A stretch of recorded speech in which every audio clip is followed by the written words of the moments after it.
Howdy folks, it is Scanner here. This is another Trench Crusade Mysteries video. In this one, we're going to talk about the voice of God within the world of Trench Crusade. Now, most people will be aware that these videos are really just excuses for me to speculate about the world. I like to talk a little bit about how some members of the community are looking at things, how I look at things, evidence from within the world and stuff like that. So the voice of God has always been like super interesting. I really feel like people very badly misinterpret sometimes Trench Crusade and what it is and what it's trying to do, where it's a setting of a game that's obviously very interesting to a huge amount of people, but it's definitively drawing its own rules within that universe. One of the things that's interesting about the voice of God is people will come along and they'll say, well, if they're talking to God, if they're hearing God, why doesn't God just tell them what to do? So let's kind of talk about that and why it's led to this kind of mystery, I guess, within the world of Trench Crusade. So first of all, let's talk about the voice of God in real life, or at least within the confines of the Bible. This is really just to highlight the differences, I guess, between what Trench Crusade is doing with it and what actual faith does with it.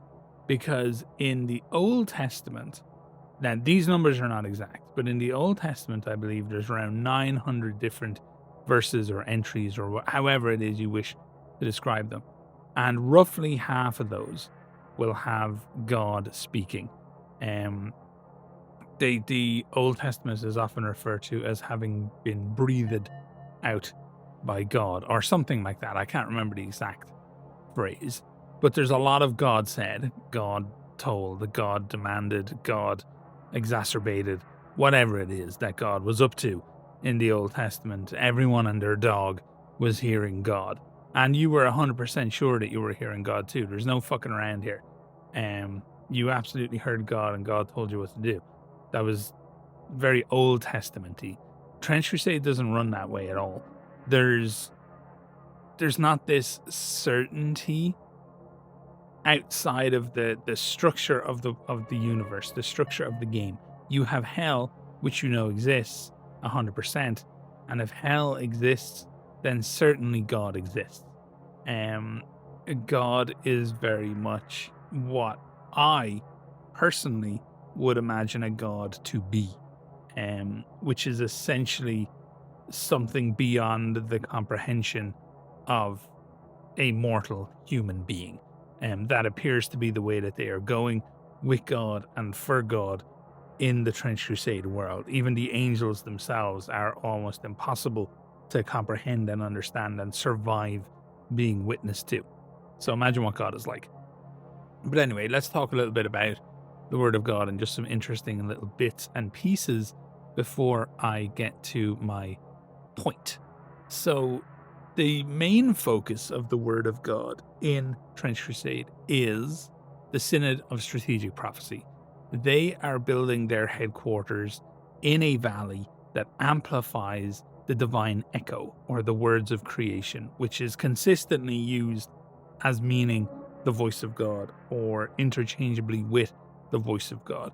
So there's not a huge amount to let us know that God is actively talking in this moment. We know that the words of God never dull. So imagine you were talking and every word you speak stays ringing out forever and people can always hear it. And as you talk, more and more words pile on top of each other.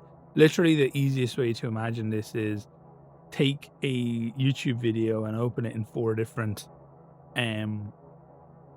instances of YouTube and just play them all at the same time, slightly out of sync with each other. And it's going to get very, very rowdy, very, very quick. Now imagine a new instance occurs for every word spoken, and imagine you're a human being and the YouTube video is God. It's going to be tremendously difficult to try and work stuff out. So everything that the Synod does is about trying to get true to the truth of things, the reality of things. We know they're somewhere in the region of correct because of the observers. The observers were They're custom-built Oculus helmets that help them to hear the divine echo. Once again, it's very specifically used the term the divine echo. And they are listening to everything that God has ever said. And the Oculus helmet, endless years of meditation, a strenuous physical exertion, which is, I don't know if anybody here has ever really pushed their body to the absolute limits, but you will enter an oddly meditative state. So I'm assuming that that will also help them to a degree. They live in almost perpetual silence, almost perpetual solitude, and they focus only on the divine echo. And they are able to see slightly into the future, not by a huge amount, but just enough to save their asses in ridiculous circumstances, and be incredibly efficient combat, soldiers, combatants, if you will, because of that. So we know, to a degree, that the Synod and the efforts of the observers are capable of landing somewhere close to the truth. Now, that truth is tiny. That truth can be considered to be milliseconds. I'm not sure if you've ever looked into the reaction times of, let's refer to the observers essentially as being professional athletes. What they do is they train themselves physically. They train themselves to hear, to interpret, and to react to information. And the reaction time of a human being is remarkably quick, incredibly quick, much quicker than you would realize. So these guys are more than likely not even seeing like half a second into the future, probably less than that when it comes to the things in battle that they are reacting to. And they are damn near dying to do that. But all that beside the point, no matter how small the edge they're given by the divine echo is, they can still get there. We know that it happens. We know that the divine echo is likely to be true and to be radiating endlessly throughout all of existence and creation, which is kind of interesting. After that come the tacticians. The prophetic tacticians are basically young children who have been chemically altered, genetically altered, physically altered. They have their skin removed. They have these neurodes implanted into their bodies. They are once again kept in essentially complete isolation, and they listen only for the word of God, which they then need to interpret. The other use for them is via what's called the Council of Saints. The Council of Saints gives information to the Synod and to the Church, and they will be used to commune with the saints, essentially. It says sometimes the link between the tactician and the relic saint is weak. Their voices are a mere whisper. At other times, they speak a long-forgotten, incomprehensible language that the scribes of the Holy See struggle to decipher. So we know that even when the things that they're hearing are clear and when you're able to interpret, we're not going to refer to the saints as being the voice of God, but we're definitely going to refer to them as being otherworldly in origin, that you don't always understand what is being said. I'm going to go out on a limb and guess you don't always understand what God is saying, even if you could hear him perfectly. He's not going to be speaking a language that's even remotely comprehensible to the listener. I just don't perceive that happening. Now, on the other side of things, we have the Sacrilege type tank mortars that are mentioned in some of the Prussia lore. These are really interesting because they undo the word of God's creation. They're essentially, the target, they target the occupants within using ammunition that unleashes echoes of the reversed words of God's creation, reverberating at bone-shattering volume throughout the structures under attack. Specifically designed to undo divine work. They peel away skin, nervous systems, and finally the flesh. Now that's really interesting to me because you have a kind of a clash there between the potential iteration or the potential for what it could be, which is that it is actually undoing the voice of God, versus the other potential for what it could be, which is that it's just really goddamn loud. So that one I'm less sure about, but I'm going to take it at face value that what it is doing is that it's undoing the words of God. That means whomever developed that tech, that sacrilegious tech, had to know the language that God speaks. There's no other way that it could do it. I could not just reverse German. I could not just reverse Korean. It's not going to be something that I'm capable of doing. And the reason that that's more than likely possible is because before the war in heaven, there's things that still exist within hell who have heard God speak.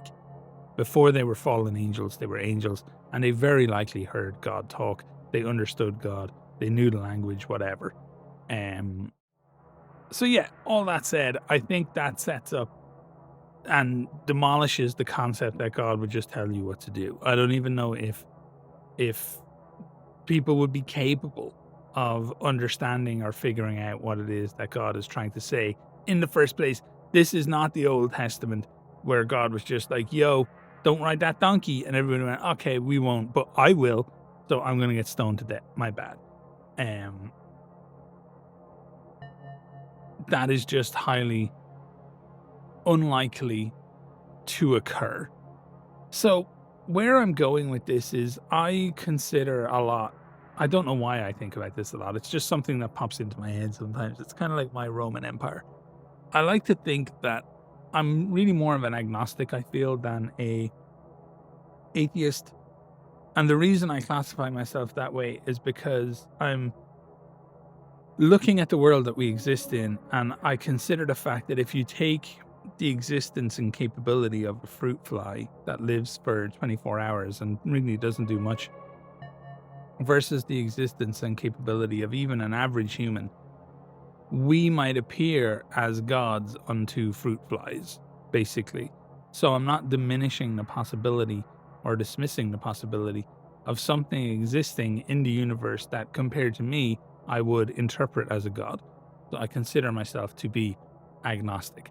All that is to say, if we take it that God is definitely there in Trench Crusade, he exists, he has made creation as everything hints at over the course of the lore, we do end up at a place where we have to feel like, yeah, God certainly exists within the Trench Crusade universe.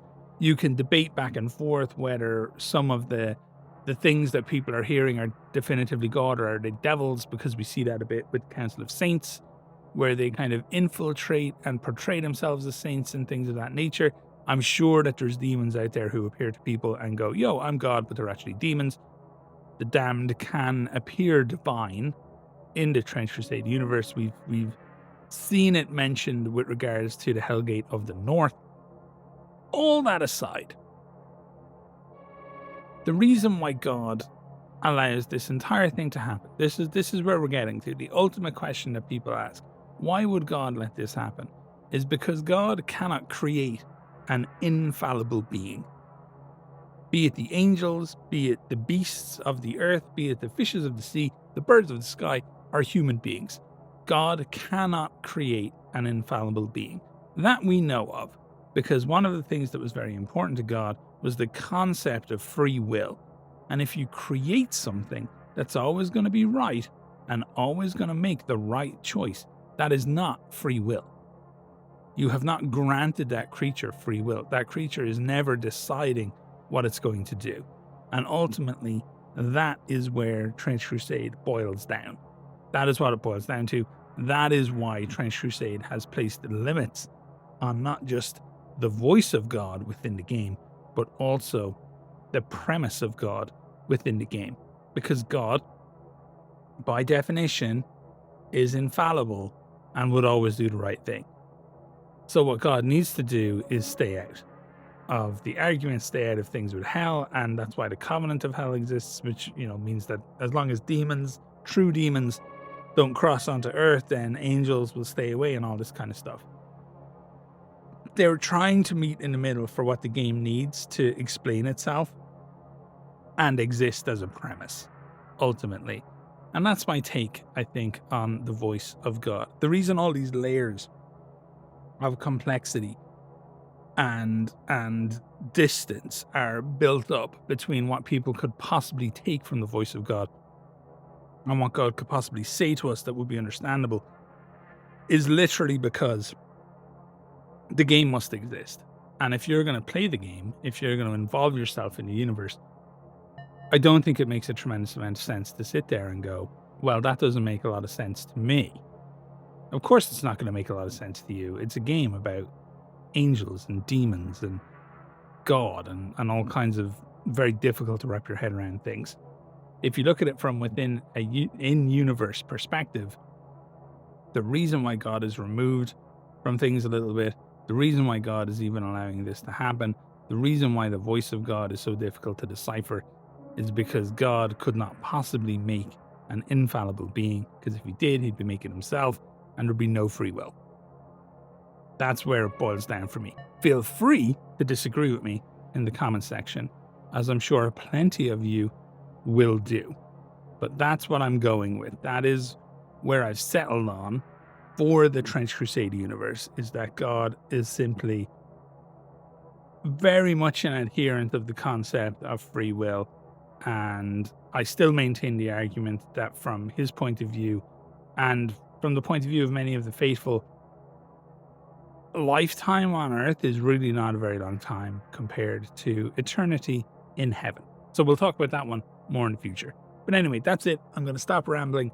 I really enjoy these videos, the more of them that I do, I feel. So let me know if you'd like me to talk about any Trench Crusade mysteries below.